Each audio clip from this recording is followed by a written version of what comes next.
So this is the story, and as those of you who participated in this event have seen and heard from the people who are here, for me, it's a very personal and political story of history and hope and connections. And it started for me in a way with Dr. Mubashir Hassan, who was a hawk turned dove. And he and Nikhil Chakravarti were the co-founders of the Pakistan India People's Forum for Peace and Democracy. And it was from Dr. Mubashir Hassan that I first heard the idea of a visa-free South Asia. And he said that, you know, we should have it like something like the EU. And then another person from whom one of my mentors, along with Dr. Mubashir, was Asma Jahangir, the lawyer with the human rights agenda, who said that peace activists and human rights activists have to keep pushing the envelope because no one is going to give it to them, to us, on a platter. And then it was Dr. Mubashir who introduced me to Dr. Bernard Lawn, who's a cardiologist turned peace activist and environmental campaigner. And this is Dr. Bernard Lawn signing one of our many petitions for urging the governments of India and Pakistan to work for peace and to eschew tensions and to go for dialogue. And he's the author of these two books that I highly recommend. And he's a Nobel laureate who won, who was presented the prize for being the co-founder of the International Physicians for the Prevention of Nuclear War, IPPNW, and he's the author of Prescription for Survival, which is a story of IPPNW, and a book called The Lost Art of Healing.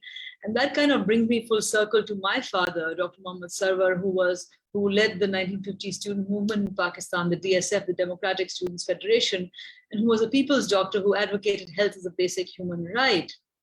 And so all of these connections for me bring me to what I see as the Sapan symbol. When I thought about Sapan, and we discussed it, and the idea that came to my mind was this node, which has this sphere with many nodes and connections, and inside, outside, we're connected intergenerationally. Somebody said that we are all young people.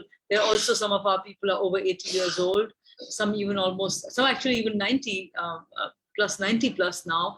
And some as young as 18 or 19. So it's intergenerational, it's interregional within South Asia, it's diasporic, connecting the diaspora with the region.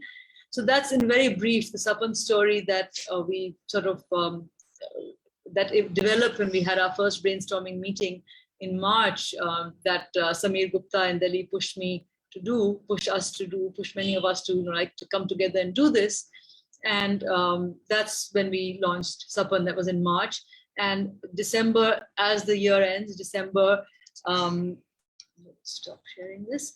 As the year ends, and December, like we've talked about, this is the month of, it's kind of a human rights month. It's also the month where we are commemorating 50 years of Bangladesh's independence and all the narratives that go along with that many of the speakers talked about. And it's a very fitting, I think, that we sort of end this. Our last event of the year features young people who are under 35 or in the mid 30s, because it is for you. The future is yours, and it is whatever we are doing is for you and for future generations. It's really unfortunate that Hina Jilani could not be here. I can't claim to try and fill her shoes and present any kind of closing remarks or something. So I'm just going to read the resolution that as Priyanka said, that as we started, and I think that the resolution is being shared. Okay, so I'm just going to read out the resolution, and this is something that, as Priyanka said, it was drafted and shared with several people. So I just read it. If somebody can just scroll through it, I'm reading it from my screen, which is that we, the participants at the session on human rights and equality in South Asia, growing up, growing together, organized by the South Asia Peace Action Network on December 26, 2021, expressing our concern at the deteriorating human rights situation across South Asia, amidst growing majoritarian authoritarianism, sorry, too many isms. Growing majoritarian authoritarianism and a rise in discrimination on the basis of religious and ethnic identities, recognizing that our national and domestic systems are either unwilling or unable to effectively address the widespread human rights violations we are witnessing. Noting that Article 1 of the SARC founding charter, adopted on 8 December 1985, commits the SAARC organization to promoting the welfare of the peoples of South Asia and to improve their quality of life, to contribute to mutual trust, understanding, and appreciation of each other's problems. Recalling that Article 2 of the SAARC Social Charter, adopted in 2004, accepted the universality of social development and called for international cooperation and partnership aiming to promote universal respect for and observance and protection of human rights and fundamental freedoms for all. In particular, the right to development, effective exercise of rights, and the discharge of responsibilities in a balanced manner at all levels of society, gender equity, the welfare and interests of children and youth, and to ensure social integration and strengthening civil society. Reaffirm our commitment to this year's Human Rights Day theme relating to equality and to Article 1 of the Universal Declaration of Human Rights. All human beings are born free and equal in dignity and rights. Urge all SAARC member states to work towards reviving and reactivating the SAARC organization and its social divisions. Call upon all South Asian governments to ensure establishment and strengthening of national human rights institutions as outlined in the Paris Principles, to ensure collaboration and cooperation amongst existing national human rights institutions on the matter of cross-border human rights violations, and to support the development of robust regional human rights mechanisms and a dedicated regional human rights institution. So this is the resolution that we drafted that Hina Jilani and others have also looked at.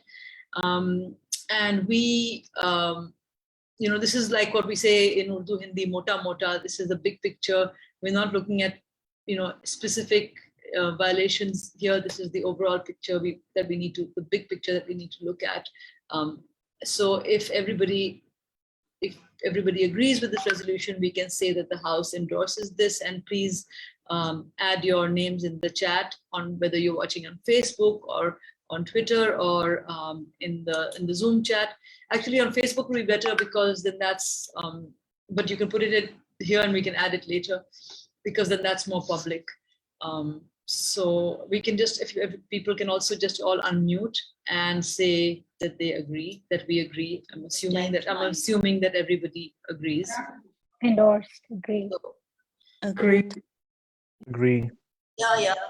Agreed. Yep, agreed. Agreed. Agreed. 100%.